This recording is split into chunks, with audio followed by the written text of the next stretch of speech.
Hi, welcome back to my channel. I'm Miko Anna Jean. Today we're going to talk about how narcissistic trauma could be blocking you from receiving in your business.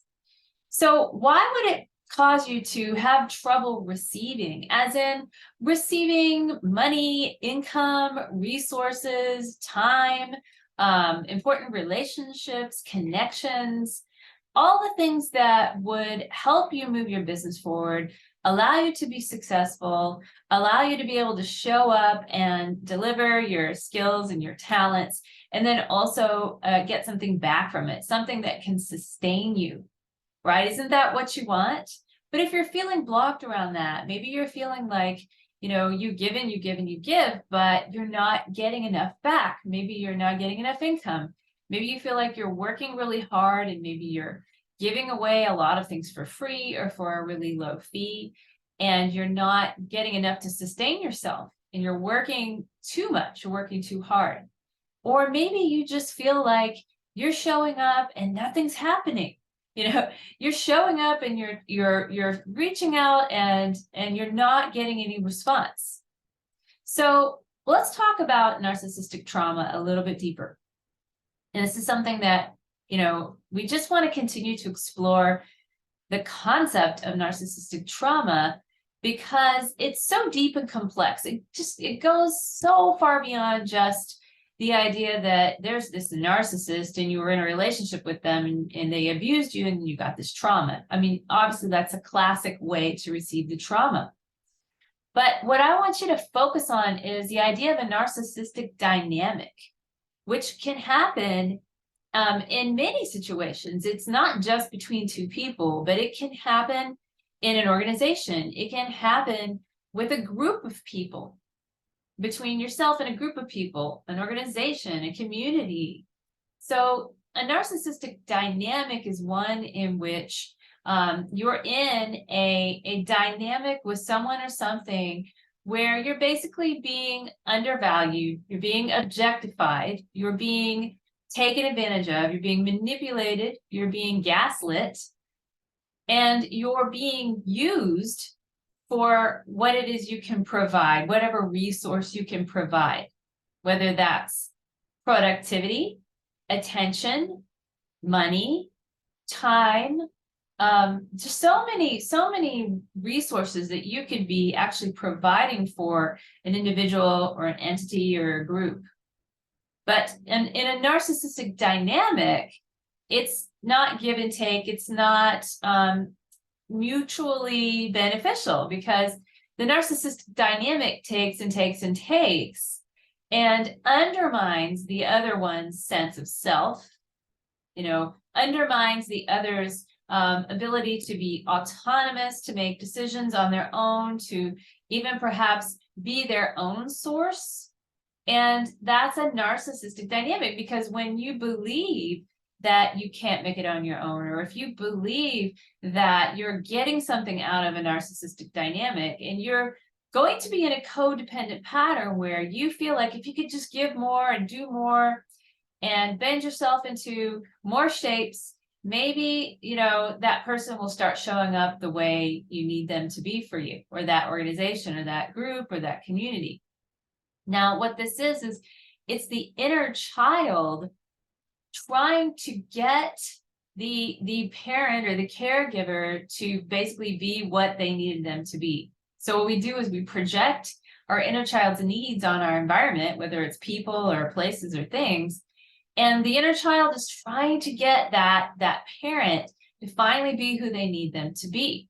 But the problem is that we're not able, as adults, if the inner child's driving the bus, we're not able to just see that, hey, this isn't working, and walk away, because the inner child is still trying to change that, it's still trying to get what they need out of it. And so they're trying to convince a person or a group of people to treat them better. They're trying to control those people so that they can be treated better and they can feel safe. But adults who aren't being run by their inner child are going to just say, okay, they're going to assess the situation and they're going to say, I'm not being treated well. It's not changing. I tried, and now I'm at a point where I'm done trying and I'm going to move on. and I'm going to meet my own needs. Okay. But if you think about that dynamic, what you can get from that is that there was a betrayal. Okay, I want you to think about this. There was a betrayal that happened on a fundamental level. Because if you think about where it came from, you think about the root, you think about childhood. What can a child give their parents or their caregivers other than love?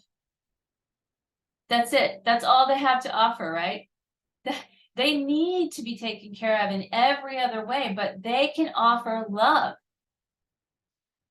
But unfortunately, a toxic or narcissistic parent, or just an unhealthy, emotionally immature parent, is not able to receive their child's love. It's something that happens, and the child doesn't feel like they can give what they have to offer that's valuable. And then they feel betrayed by that parent. And then something else happens where the parent may offer something that they call love, or they may occasionally, be supportive. Sometimes they show up. Sometimes they're there for the child. But there's always a betrayal that happens at some point. So the love comes, but then there's also the backlash. There's also the strings that are attached.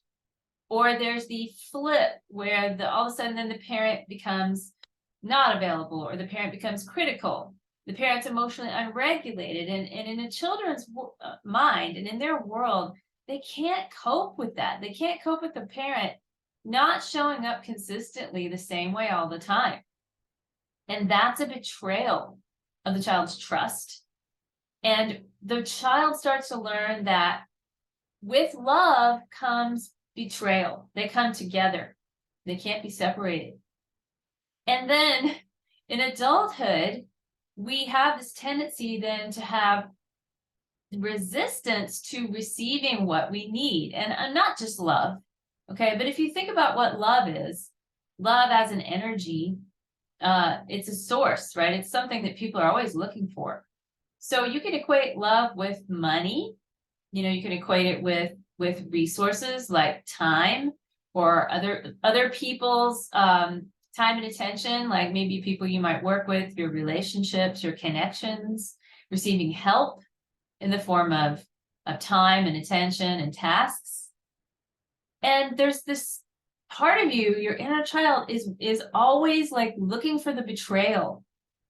So you're always a little bit on guard, and there's a part that's resisting just fully receiving, because there's, deep inside, there's going to be something that's going to come after that. After you receive what you think you need, then there's going to be a betrayal. So it's very subconscious, and it's very hard to detect if you're not aware of it, but it's there. It's there. And so once you become aware of it, you can start to work with your inner child to reparent them and help them understand that even though maybe, back then, that's what happened, that's the way things were, now it's like this because you as the inner adult are in charge. I'm the one who's showing up for you. It's safe to receive from me. So if you're giving your inner child unconditional love and you're showing up for them consistently, you're listening to their needs, you're taking care of them, right? You're recognizing when they have needs, like the need to just relax and play, the need to be heard and to be validated, to just be able to have their feelings, whatever it is they need. If you're doing that consistently, they're going to learn to trust that other people can do that for them, and that they can connect with emotionally safe people in their world, and that it's safe to receive from other people or their business and whatever it is they may be, services they may be rendering, and they can receive income. So you see where I'm going with this. So yeah, that got kind of deep. And, if you relate to that, great. And if you don't relate to it, that's okay too. Because there's a lot of reasons why resistance might be coming up in your business, but it always goes back to the inner child. That is where the root cause is with the inner child and the patterns that got set up in childhood. So I hope it's been helpful for you today. And if you would like to work with me, look on the description below this video. There's a couple ways you can work with me. I have a mastermind you can join, and I also have a workshop on demand called Reparenting Your Inner Child with EFT, and it's for EFT professionals and students. So I would love to see you there if you would like to join. And thank you again for subscribing to my channel and watching this video. I'll see you next time. May you be at ease and know joy.